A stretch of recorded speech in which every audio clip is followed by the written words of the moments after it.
Maingtak na magigilan mga kapaglaom, kumusta kamo ning adlaw hinaut ginudog mailong kayod sa matagos sa kanato. Mga kagilaan ning orasan ning giyuna ning videoha atong pagaisgutan ang slide no sab nga leksyon ni kaupat magilaan may tungod sa standing for the truth. Kini nga leksyon magilaan naglangkob may tungod sa kung giunsa pagbarog sa mga katawan sa Ginoo sa karaang panahon, ilabi na panahon sa Dark Ages mga kailangan nga kung diin sa pulo nga Dark Ages sigala kini nagisgot may tungod sa mangit-ngit nga mga kapanahunan. The noonday of the papacy is the midnight of the world mga kailangan sumalas gisulti sa historian. So ning higayon na higala ato kining pagaisgutan mga kailangan ano na ato ning bat-bat ug maayo higala ang atong teksto nga atong sa gulohon mga kailangan sa 1 Kapitulo 3 John chapter 3 verses 14 to 15 maglan. Nagaingon diri, and as Moses lifted up the serpent in the wilderness, even so must the Son of Man be lifted up, that whoever believes in him should not perish but have eternal life. Mga kapaglaw magampo kita ang pagsugod. Aman nga langit noon tudlo kami simpulong aron kini ang pagtuon magatud kini amo lamin doon kanimo. Salamat aman sumalay sa saad sa balang kasulatan nga di nimo pabayan mga katauhan nimo nga nagpangita sa imong mga katuoran. Salamat Ginoo sa pagtubag. Ikaw ang palayan sa matag sa kanamo, ilabi na nga lantaw karon in Jesus name. Amen. So din mga kailangan nagiskot kini may tungod sa standing for the truth o doon na tayo mga duha ka mga subtitulo nga pagabatbatan mga kiglaan, the truth in question o ang the defense of the truth. Sa truth in question mga kiglaan nagisgot kini may tungod sa panahon, times of persecution. Then ikaduha sa gihapon the truth in question, fidelity in the pursuit mga kiglaan. Dayon sa ikaduha nga bahin subtitulo sa standing for the truth mao ang defense of the truth mga kiglaan nga may tulo usab ka bahin ni gala. Nagisgot kini una, sharing the Bible just like the Waldenses. If you have heard about Waldenses mga kailangan, they are good people in the past mga kailangan, mga katawhan sa Ginoo nga din may barog ni himo og dako nga kahimuan alang sa bulaton sa Dios nga mapaabot ang balang kasulatan sa atong kapanahonan ni God. Ikaduha mga kailangan, the star of the reform, si John Wycliffe igala atong pag-isgutan John Wycliffe ang kailangan. Then ikatulo, strengthened by faith nga atong pag-isgutan si John Hush ug ang uban pa nga mga tao sa Dios, bantugan nga tao sa Dios nga wala na ilhan, wala gani nasulat sa balang kasulatan, apan ang balang kasulatan higala nagpamatuod sa ilang kamatuoran, sa ilang pagtuo higala nga nalig-on diya sa pulong sa Dios mga kailangan. So maghisgot ta the truth in question higala. Una, persecution times. Sa Daniel chapter 7 verse 25 mga gilan, nagaingon din sa imbisan pa sa iyong Biblia igal, he will speak against the Most High and oppress his holy people and try to change the set times and the laws. The holy people will be delivered into his hands for a time, times, and half a time. So din mga gilan nagisgot ang usa ka tagna nga gihatag sa Dios pinaagi kang Gabriel ngadto kang Daniel magilan nga diin aduna gyud usa ka dako magilan gamay nga sungay nga mo barog igala batok sa mga katawhan sa Dios magilaan maga sulti batok sa labing halangdon magilan og mag-oppress mga katawhan sa Dios igala apan iya gitugutan sa Dios kining gahuma magilaan nga mo dominar niya ng panahona sa times and half a time magala. Buot pa sa time, kung ato nang paghisgutan maglaan, gani ato nang hisgutan unya igala. So dinhi maglaan adunay mga punto nga atong hisgutan igala nga kining gamay nga sungay maglaan. Sa Daniel chapter 7 verse 25 maglaan, naghisgot kini sa gahum nga diin mo sulti batok sa labing halangdon, mo oppress, maga-persecute sa mga katawhan sa Dios og maga-huna-huna sa pag-usab sa mga panahon og sa kabalauran mga kiglaan. Iya kining i-oppress kining gahuma maglaan magadominar sulod sa usa ka panahon, duha ka panahon og tunga sa panahon maglaan. So atong hisgutan ni higala kay kining mga timetables maglaan gisgutan usab kini sa Daniel chapter 12 verse 7, Revelation chapter 12 verse 14 mga kilaan. Time, times, and half a time. Gani higala sa Revelation chapter 11 verse 3 o Revelation chapter 12 verse 6 nagisgot usab kini sang 1260 days higala. O sa Revelation chapter 11 verse 2 usab mga kilaan o Revelation chapter 13 verse 5 nagisgot usab kini 42 months higala. Kung ato ning hisgutan mga kaigalaan, kung maghisgot gani ang blang kasulatan, labi na nining mga timetable sigala. Ang time maglaan, synonymous na siya sa year o tuig maglaan. Samtang ang time sigala, duha ka panahon. Sabot panahon, which is a year, duha ka panahon, o kung mga panahon, o kung time sigala, gani maglaan, more than one na gani, plural na siya maglaan, two ang pinaka less nga kadaghanon magilan. Both pasabot time, times, two times igala. So time kag sang times kag half a time magilan. 3 and a half higala ang gipasabot niya na, pero nagisgot kini mga gilan 3 and a half years higala. Sumala sa gisgutan sa Daniel chapter 7 verse 25 og sa uban pangakong gisgutan nga mga bersikulo og kapitulo mga gilan. O kung atong tun-an higala, kining tanan mga kaigalaan, ang time, times, and half a time, o 1,260 days, o ang 42 months, usara ni ka timetable higala, naghisgot ni siya maglaan sa 3 and a half years, o kung ang 3 and a half years higala, kung every month is 30 days mga kilan, ang 3 and a half years is 1,260 days na siya gala. So parallel siya maglan sa Revelation chapter 11 verse 3 o Revelation chapter 12 verse 6. O ang 42 months maglang, ang 3 and a half years sigala, maglangko busab siya kung ato nang ihapon magilaan ang usa ka tuig 12 plus tulo ka tuig, so 36 magilaan plus plus 6 months sigala, 42 months tanan. Sumala sa Revelation chapter 11 verse 2 sab o Revelation chapter 13 verse 5 nagisgot sa 42 months. Same ra na sila nga mga timetables maglan. Kini higala kung atong tan-aw ng prinsipyo sa balaang kasulatan, kung maghisgot gani sa tagna mga gilaan, naghisgot gud siya 1,260 days, which ang day mga gilaan is equivalent to a year. Sumala sa Ezekiel chapter 4 verse 6 o Numbers chapter 14 verse 34 maglan.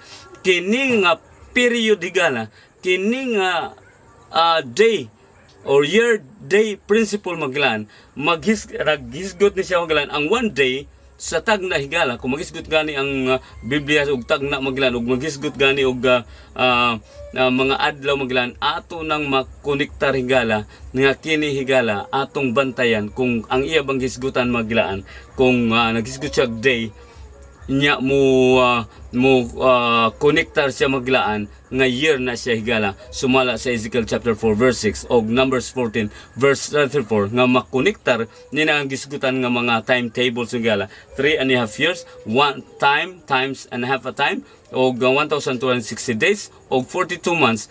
Sa every month maglaan, kung maghisgot na siya 30 sa tagna maglaan, ang 1 month is 30 days guna siya gala. So ang 1,260 days equivalent sa 42 months, which is 1,260 days usab, o ang 3 and a half years 1,260 days usab na siya. So kung ang Biblia nagisgot nga ang usa ka adlaw sa tagna nagisgot sa usa ka tuig maglaan, so 1,260 days means 1,260 years mga kilan. Dinhi nining panahon na maglaan, mao'y panahon sa paghatag, pagtugot nining gamay nga sungay nga mo oppress sa mga katawan sa Diyos. Buot pasabot, there is a period of persecution mga that spans 1,260 years of history mga kilaan.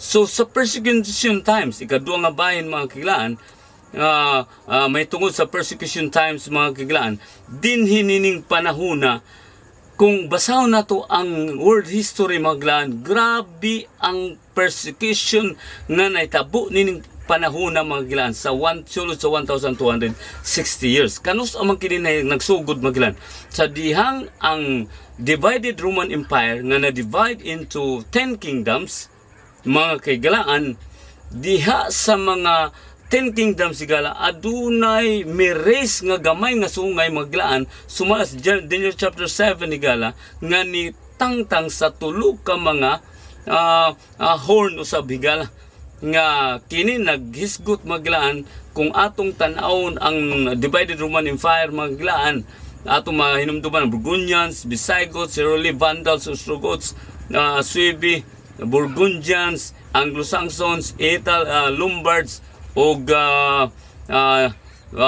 napulo na siya maglaan pero diha nining panahona adunay tulog ka mga gingharian nining divided Roman Empire nga mao ang Heruli, Vandals ug Ostrogoths nga ni embrace Arianism nga pagtulunan maglaan og tungod nini sila higala nalagpot gitangtang maglaan diya sa tinatibukan sa Roman Empire sa diyang nibarog ang papacy mga kilaan. So ni atong 538 AD mga kaigalaan si Justinian, Emperor Justinian maoy nag-appoint higala nga mulingkod ang papacy niya ng panahon na sa diyang natangtang kini pinaagi sa gubat ang tulo ka magingharian nga maong Heruli, Vandals ug Ostrogoth mga kaigalaan. So dinha higala nagsugod sa diyang nilingkod ang papado mga kaigalaan siyang gahom isip religio political power higala diha nagsugod ang pagkrip sa mga paganistic o kon pagan practices, pagan beliefs mga kaigalaan nga diin ni script into the church gala sa kinatibuk-an nga unta pure gospel gala apan tungod sa daghan nga mga nahimong Kristohanon nga mga pagano mga kigilaan apan wala nila gibiyaan ang ilang paganhon nga mga pagtulunan mga pagsimba sa Dios sigala nahimo magilaan nga gipa-introduce kini ngadto sa Christian church magilaan og pinaagi nining papado higala sa paglingkod magilaan sa papado nga gahom religio political power kini mga kigilaan naghimo sa pag-adapt o gibutang nga sa Kristohanon nga pagtulunan ang mga paganhon nga mga pagtulunan higala o kung kinsa maoy musupak sa iya magilaan makaagom gyud og persecution nga mahimo siyang higala nga heretics maglan apan bisan pa niya na higala ang mga katawhan sa Dios ang uban higala nga para adunay convenience sa ilang kinabuhi o pagpangalagad sa Ginoo maglaan ilan lang kining giadapt tungod kay ang gahom nga naglingkod maglaan grabe man kayo ka oppressor higala nag-oppress maglaan ug busa aron dili sila maproblema sa ilang pagpangalagad ilan lang kining giadapt hangtod maglaan sa mga katuigan nga diin nawagtang na gyud ang matuod nga pagtulunan sa Kristohanon nga iglesia higala og dinha mga kaigalaan bisan pa ang mga katawan sa Diyos aduna gyoy nagabarog nga nagasukwahi bisan pa sa kamatayon sa pagbarog sa kamatuoran alang sa buluhaton alang kang Kristo maglaan busa bisan pa sa panahon sa kalisdanan ug persecution nagala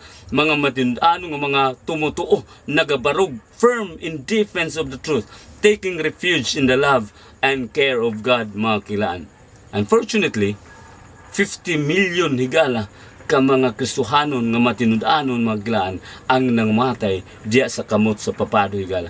O kini mga kilaan natapos niatong 1798, year 1798 maglaan. So, niya naglingkod kining papanhon nga gahom 538 AD ug unya maglaan natapos ang iyang gahom niatong panahon na niatong tuig 1798 diya sa pangagamhanan ni Napoleon Bonaparte maglaan kang General Berthier nga iyang gidakop ang papa nga mao si Pope Pius XVI sigala og iya kining gipreso maglaan hangtod kini nga namatay og gikan didto maglaan 10 years after igala 10 years pa nga wala ginaglingkod nga papado o kun papa sa papado nga lingkuranan maglaan isip maoy mo barog isip maoy mo lead out sa Katolisismo higala o gikan dito maglaan kung atong basahon ang Revelation chapter 13 maglaan nasamad kining gahom higala nga buot pasabot wala usa siya hapit ikamatay niya nga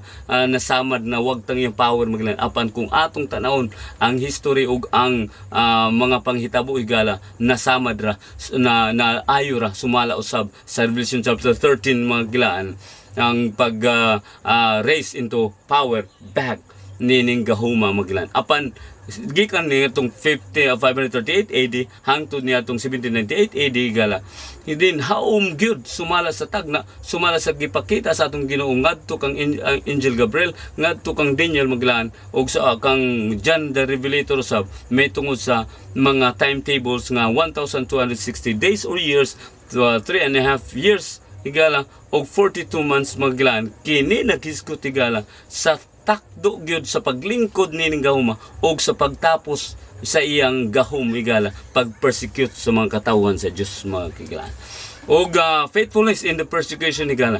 Dear friends, sumala sa gisulti ni Judas maglaan verse 3, although I was very eager to write to you about the salvation we share, I felt compelled to write and urge you to contend for the faith that was once for all entrusted to God's holy people. Dinhi maglan gisgutan ni Apostol Judas, dili si Judas Iscariote maglan, kun dili si Judas Tadio maglan, ang laing nga Judas nga usa ka apostolis sa atong Ginoo.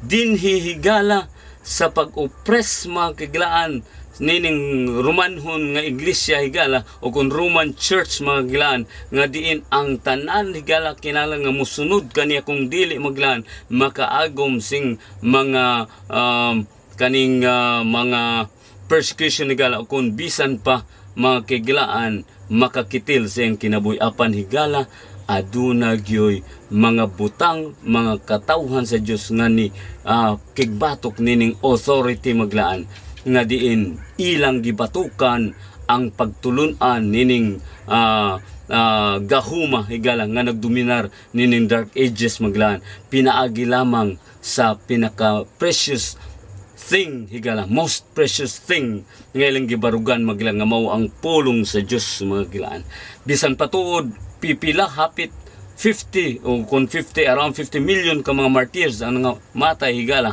nining gahuma maglaan apan sa gihapon higala ang mga matinud-an nagabarug sa kausa sa Dios pinaagi sa paggiya sa biblikanhon nga pagtulunan og ang pagsunod sa giya sa balang kasulatan higala nagig-fight sila pag-defend sa ilang pagtuo maglaan og sila ginalig-on diya sa gahom sa pulong sa Dios wala sila kahadlok higala nga nagatudlo sa mga pagtulunan sa balang kasulatan maglaan bisan patuod kini nagungaw ang ilang kinabuhi sa gahom sa kaaway nga walay laing handom kundi ang pag-oppress pagtangtang sa pulong sa Dios sa atubangan sa mga tao kay di magyud-higala kining gahuma maglaan ang Roman Church sa Dark Ages maglaan makatudlo pag-ayo kung magpabilin ang pulong sa Dios ang Biblia sa kamot sa mga tao busag gi-confiscate niya mga kiglaan ang mga pagtulunan sa balang kasulatan ni gala apan ang mga katawan sa Dios naga-defend nining kamatuuran nga ila lamang nakaplagan diya sa pulong sa Dios maglaan sunod higala defense of the truth maglaan kinsa ning mga nag-defend sa kamatuoran higala una maglaan ang mga Waldenses higala kinsa man ning mga Waldenses maglaan kini sila mao ang mga sumusunod ni Peter Waldo maglaan a wealthy French businessman nga iyang gisalikway ngiyang bahandi higala aron sa pagmensahe kang Kristo maglaan og siya ginatawag higala nga maoy founder sa Poor of Lion movement maglaan nga gitawag og Waldenses higala aduna sa lain maglaan si Pope Alexander III naga-acceptar nining challenge nga iyang kinabuhi ang iyang kinabuhi isip usa ka poverty kuning pobre maglaan kabus higala apan sa dihang si Francis of Assisi maglaan nga mausab nagtukusab og vow of poverty higala nga gi-approve ni Pope Innocent III maglaan maoy founder sa Franciscan movement. Kining mga tawhana maglaan, dunay duha lamang ka klase nila higala. Ang una maglaan, maong mga matinud-anon ngadto sa Papa, ug ang ikaduha nga bahin, mao ang mga matinud-anon sa pagtulunan sa Balang Kasulatan. So adunay acceptar nining mga challenge sigala apan mga kiglaan atong makita nga aduna lamay duha. Daghay mga nagadawat aning mga challenges apan ana lamay duha ka klase sa tao mga kiglaan ang naglahi. Ang una maglaan nagmatinud-anon sa Papa, ikaduha maglaan nga accept sa challenge sa pagkinabuhing pobre maglaan kabus igala apan diha sa bahin nga matinud-anon sa pulong sa Dios mga kilan, sa pulong sa pagtulunan sa Balang Kasulatan mga kilan. Kining mga Waldenses mga kaigilaan, mao kini ang mga tao nga diin una nga nakabaton og Biblia available lamang sa ilang pinulungan mga kaigilaan. Gani sa una magilaan, makita lang gintaon ng Biblia diya sa Latin, Greek o Hebrew mga kaigilaan. Apan kining mga tawhana nakabaton sa Biblia diya mismo sa ilang kaugalingon nga lingwahe gana. Tungod kay kining libro ha magilan ang Biblia gi provide man ni magilan gidili sa una. Ug busa ang ilang gihimo higala ila kining gi recap ilang gi himuag mga kopya ang Biblia maglaan, ang mga bahin sa scripture, mga bahin sa kasulatan maglaan, o ila kinigihimo ngadto sa mga langob higala para paglingkawas gikan sa kamot sa mga papado, mga papa maglaan nga maoy mo kuha nini mo confiscate mo besiege nini gikan kanila maglaan. Sunod sila kini mao ang mga tao, mga Waldenses nga kupot sa mabiblikahanon nga portion uban kanila o kini mga ilang giapod-apod sa mga tao sa nagkalain-lain nga paagi sa sekreto nga paagi. Gani mga kilaan moadto ra ni sila kay taga-bukid man sila igala kay himuon man mga kilaan nga kaning kaning giban man ni mga tawhan na magilan kaning gi persecute o kung sa kwan pa maglan sa ato pang pinulungan higala wanted kani ng mga tawhana busa nagpuyo ra ni sila higala didto ra sa mga kabukiran mga kiglaan sa mga dapit nga di sila makabot sang pag-persecute sa mga papado nagasang papado nagahom higala o gang nahitabo magiglaan kinanglan gusto magid sila nga i-share ng ilang kamatuoran ang Biblia ang ilang paglaom nga sa uban higala so secretly kung munaog sila maglaan din sa syudad, ilang magpalit sila mga utanon, kung baligya sila utanon magilan, ang mupalit silang utanon, ila kini mga kiglaan, hatagan sa utan, niya giputos magilan sa papel, pero ang papel ligala, maoy mga portion sa Balang Kasulatan, nga diin dito usab sa mga tao magilan, nakaabot ang mensahe sa Balang Kasulatan, sa dakong paglaom, diya kang Kristo higala. O ilang gipreserbar ang kamatuoran sa Biblia, nga ilang naibaluan sa mga katuigan mga kilaan. They were known for their fidelity and devotion. Gani mga kilaan, ang entire villages were converted both in the south of France and in the north of Italy. Piedmont mga kilaan, tungod sa ilagi pang himo nga mapamaagi para mapaabot nga to sa uban ang mensahe sa Ginoo ni Kristo ginaagi sa Balang Kasulatan ngadto kanila si og ila kinigihimo nga portion lang magilang ilang giadto sa mga tao. Og most of these villages were razed to the ground by the papacy and their inhabitants massacred. Tungod niya na higala gimasakir sila mga kigalaan. Gipangitaan gi sila paagi mga puo sila higala. Kining kaliwata magilang kining movement magilang apan ang Diyos di gyud magtugot nga iyang kamatuoran ang kahayag sa Balang Kasulatan mawagtang higala. Gani si John Wycliffe ni syud ngari sa eksena mga kiglaan o kini si John Wycliffe higala ang nahimo niya sa bulaton sa Dios sa panahon sa Dark Ages maglan gidedicate niya much of his time to translating the Bible into English higala. Nganong iya ning gihimo maglan tungod kay duay rason higala, giusab siya ang iyang kinabuhi, giusab sa Dios, giusab ni Kristo pinagi sa pulong sa balaang kasulatan, o gusto niya ipaambit kini ngadto sa uban magilaan. Kani mao kini ang rason nga nganong nagmotivate siya niini tungod kay ang kung unsa iyang nabatnan iyang kasinatian sa pulong sa Dios diha kang Kristo sa iyang relasyon niya kang Kristo magilaan, iya usab gusto nga ipaambit ngadto sa uban higala. Busa magilaan siya nga naga matinud-anon sa pagtuon sa balang kasulatan og naga-open ini sa kasing-kasing sa influensya sa balang espiritu matransform gayud higala bisag kinsa mga kiglaan nga nagapangita sa pulong sa Dios makausab gyud kay ang Biblia sumala sa Hebrehanong kapitulo 4 bersikulo 12 maglaan, the word of God is powerful like the two-edged sword maglan nga mo dulot gyud sa mga lutahan sa kinayukan sa atong kabukugan maglan, sa kinayukan sa atong kinabuhi sa atong kasing-kasing higala kung kini atong tugutan pinagi sa pag-abli sa atong kasing-kasing sa influensya sa balang espiritu magausab gyud sa atong kinabuhi. Ug mao kini higala ang nahitabo maglan. Apan abi ninyo higala kini nga reformer nga mao si John Wycliffe mga kiglaan gisunog higala. Ug ang iyang ashes ang lawas maglan gilabay didto sa river maglan. Apan kining ashes nga nalabay o kung yabo dito sa sapa magilaan, it became a symbol of his legacy higala. Kay sa dihang kining gamay nga kahayag sa kamatuoran nga gidala ni John Wycliffe higala ni danag kini ngadto sa Bohemia, ni naabot kini ngadto sa Bohemia maglan nga diin dito usab si John Huss higala nga mao ni padayon sa iyang legasiya mga gilan. Unsa may gihimo usab ni John Huss mga gilan.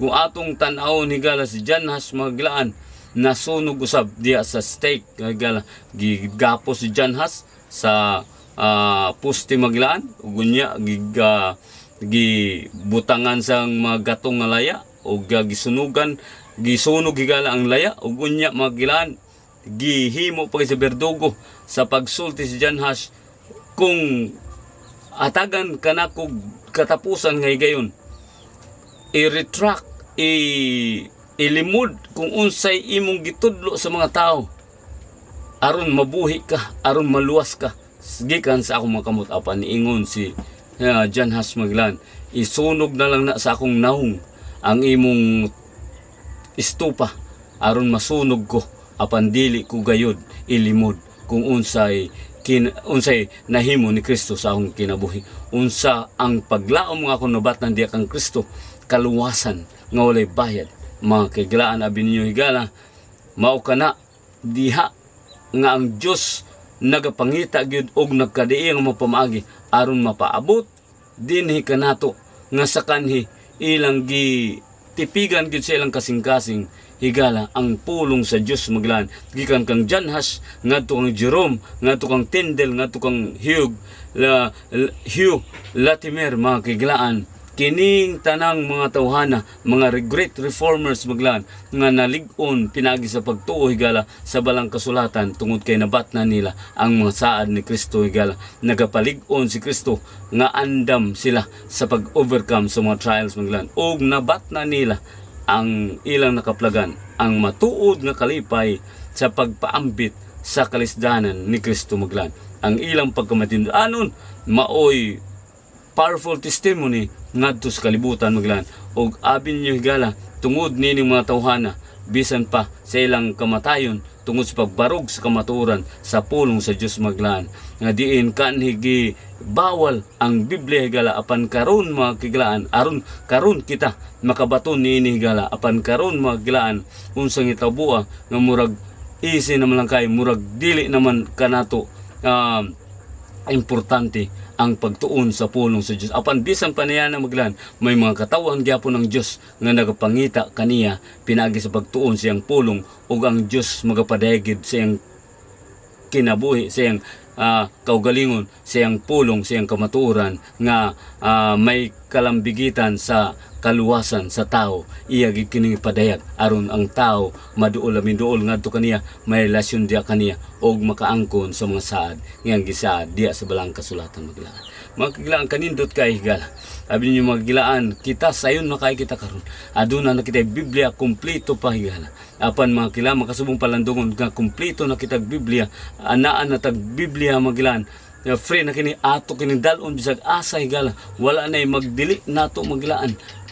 Ikumpara sa una nga panahon nga kung aduna kay Biblia higala, mura kag wanted, illegal ang pagbaton sa Biblia sa usa ka tawo magilaan. Kay sunugon ang Biblia, lakip ang tag-iya ni higala ni atong panahon sa Dark Ages magilaan. Apan ang Dios sa gihapon higala nagapadayag, nagapadanag sa iyang kahayag aron magpabilin kini ang iyang pulong sa walay katapusan sumala sa Isaiah 40 versikulo 8 higala nga mo wither man, the flower fades maglan, the grasses withers maglan, apan ang pulong sa Dios magapadayon sa walay katapusan higala hatagig panahon ang Dios sa pag-istoryahay kaniya pinagsipagampo o pamati kaniya diya sa pagtuon siyang pulong nga magasulti sa imong kasing-kasing higala.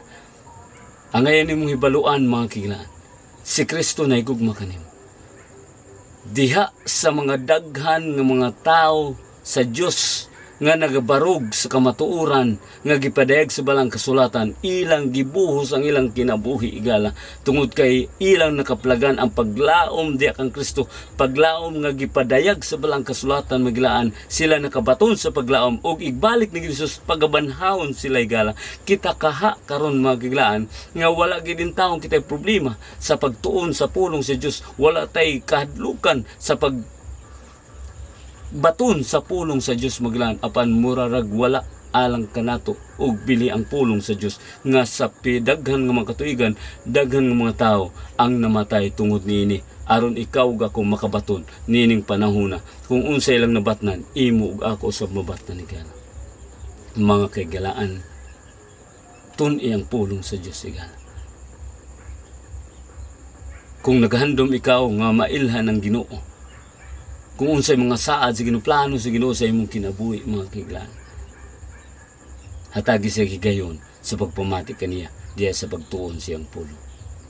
Mga kaigalaan, kita-kita no sabta di no sa takuto bigala, kita-kita no sabta sa sunod video pohon magila. Ang Diyos mo palahin kinato magampot hagila. Aman nga langit nung salamat sa pulong ang nubat. Naot kayong palahin nini para magpabiling kini sa mundo na kasing-kasing. Mahimo na mong gabayan Ama, samtang kami nagpaabot. Sige doong pag-ani sa mga Jesus. Salamat sa pagtubag sa Panginoon Jesus. Amen. Bye-bye higala. See you in the next video.